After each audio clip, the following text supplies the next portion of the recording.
The sums that will have to be spent on a successful transformation in the coming decades are enormous, and Europe lacks the capital and financing structure to master exactly this piece.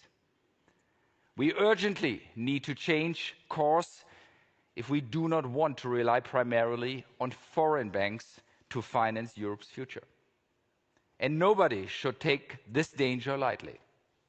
Losing financial sovereignty for Europe would be just as bad as the energy dependence that is causing us so much pain right now.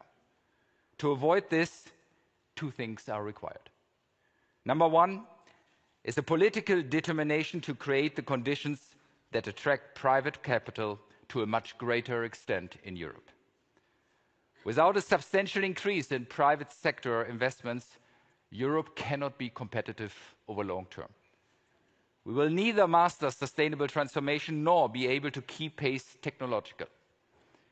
And that is why it is so important to finally push ahead with the Capital Markets Union in order to create a liquid and attractive market for domestic and foreign investors. In my view, the Capital Markets Union is the central pillar of Europe's future viability.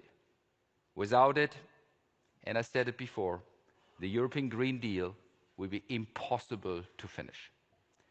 Unfortunately, given the lack of political will or unity in the EU, it will take many years to complete the Capital Markets Union, even in the best-case scenario. But we shouldn't give up. We should therefore readjust priorities and now focus on measures that can work quickly and help in the interim, such as facilitating securitization. Compared to the US, the European market for securitization is tiny, just 1/10 the size of the US market. And the reason is outdated and restrictive regulation in Europe. And that needs to change. We can no longer afford to leave financing sources with such potential lying idle. And number two is a more supportive environment for banks in Europe. European strategic autonomy is impossible without strong banks that can support its economy at full strength in all situations.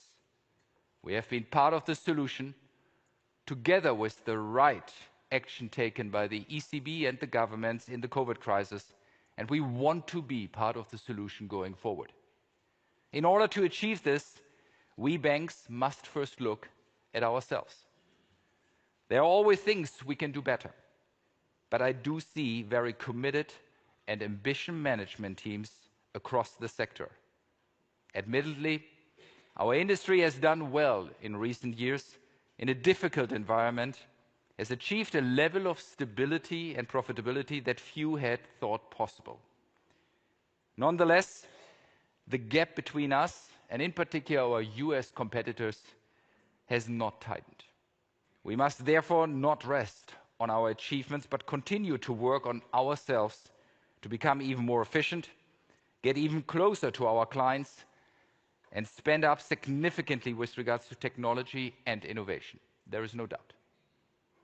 But at the same time, it becomes even clearer that the current regulatory framework does little to strengthen European banks.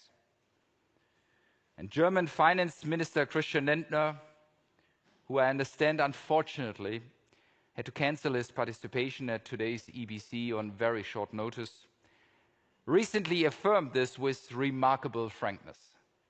The minister said banking regulation had focused too much on stability and consumer protection and too little on competitiveness and profits. And while he linked, rightly so, this with clear demands on us banks to do more for profitability, yes, it felt good to hear these words from him. Now we need to move forward from words to action and recalibrate regulation in Europe. 15 years after the global financial crisis, it is time also for regulators to acknowledge the positive developments we have seen. And that ultimately means that instead of further expanding and tightening, we should also look at where it might have gone too far. Banks must stay stable and resilient. And we do everything to do this in future. But next to stability,